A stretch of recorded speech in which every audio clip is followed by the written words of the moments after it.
Welcome back to Simply Amanda Lee. If you've been here for a while, then you are well aware that I am not a minimalist. And if you're new here, well, now you know too. Something you may not know, regardless if you're new here or not, is that I've been working on reducing my household inventory for some years now. And not because I'm trying to be a defined minimalist, but because I recognize the value of creating more space, time, and energy for my loved ones by reducing the amount of physical and mental clutter in my life. In today's video, I'm presenting principles I've lived by over the last few years to reap the benefits of minimalism without actually being a minimalist. And the last one is revolutionary and also quite ironic, so stay put for that one.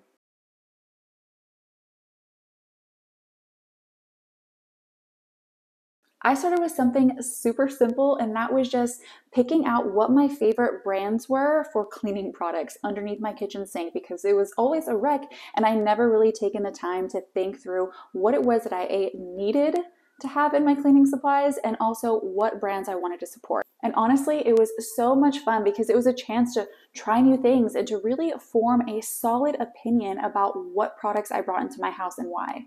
And in regards to minimalism, one of my main objectives was to choose products that had a small footprint to keep my clutter down, try to find products that could serve more than one purpose, and also try to find products that were eco-friendly or relatively clean. Another great way to be intentional is to set an inventory number for various categories in your home. And we can keep this super simple as well by just jotting it down in the notes section of our phone. So then when we're thinking about buying something in any particular category, we just kind of double check with ourselves to see if we actually need anything and if we have the capacity to allow something else into that inventory category. Or alternatively, you could take it a step further and create a more detailed inventory list. This is mine for our fridge and pantry, and I've really taken the time to hone in on all the things that we actually need to keep a well-stocked pantry and fridge without having really any excess, which frees up so much time in meal planning. I basically don't ever have to think about my grocery list, not really think about it ever again. Another way we can be intentional is by creating physical boundaries with our things. Limiting our spaces is an incredibly useful tool because it helps give us a visual boundary. For instance, if I'm thinking about buying my son a new toy to bring into one of his categories, and I go to get that category box out, and I realize that there's no way I'm going to fit another toy into this box and be able to put the lid on, I probably should not be buying the toy. Or I should be thinking about a couple items I can move on to allow for the new item to come in. And truthfully, I've lived with boundaries and without boundaries. And when you don't have those visual boundaries, it's not something that even really goes through your head. You just buy the thing. But knowing that the thing can't fit where it's supposed to go is going to stop you immediately and at the very least, make you think about it before you buy it. Before we get to the next tip, I'm going to set my coffee down because I'm not drinking it. I tried a new mushroom creamer. Yes, you heard that right, mushroom creamer. And I don't really love it, so she's kind of nasty. Surprisingly enough, this can mean just being open to advice that you can't necessarily use in your current season, or maybe you just can't use it in all seasons. You may be able to use this advice later on down the road. I've found that when people give me advice, if I kind of use it in a trial and error sort of way, taking their advice and maybe tweaking it to my own personal lifestyle or for my family, time and time again, it has proved to be valuable. The niche tip that I'm currently using, someone shared with me a long time ago, and I thought oh, there's no way I can do that. But I tailored it to my family and I used it for a good number of years. And then I had a season where I kind of went away from it and used an alternative method. And then now I'm in a season where I've brought it back.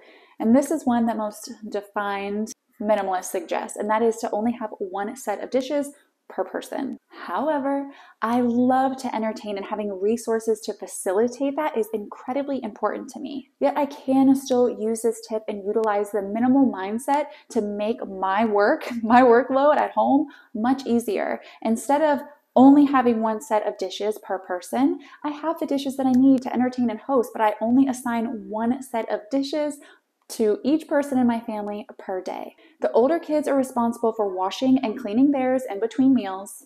It's been a 2-for-1 deal for our family. Not only does it reduce the household chore burden, but it also teaches a valuable lesson that they need to know.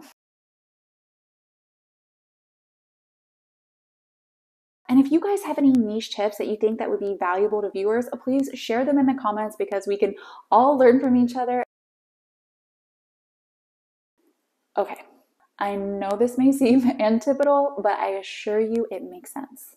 The first way shopping can help us live a more clutter-free and conscious life is by shopping pre-loved items.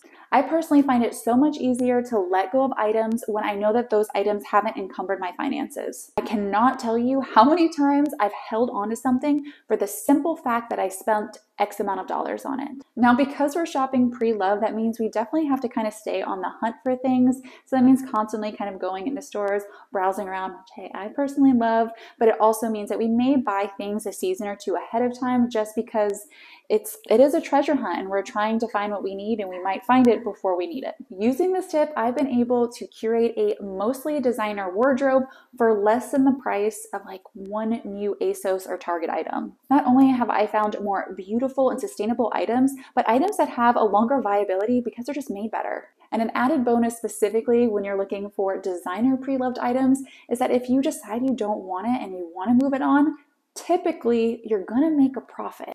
Throw that bad boy on Mercari or Poshmark for 2 to 3 times what you paid for it. I have never lost money that way. Another way to shop and create a more minimal lifestyle is to save rather than settle. Instead of buying 2 or 3 substandard items that you don't really want because they're a little bit cheaper, save and buy the thing that is more aesthetically pleasing, the thing that is more sustainable, the thing that is made better. Whatever it is for you, hold out for what it is that you actually want. My husband, Dustin, he has a perfect saying for this, and that's buy once, cry once.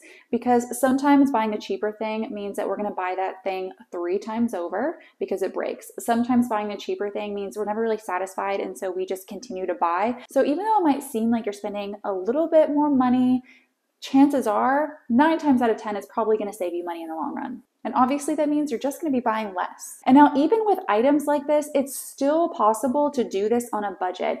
We live in a capitalist society, so pretty much anything that we want to buy, we can find it secondhand somewhere, most of the time.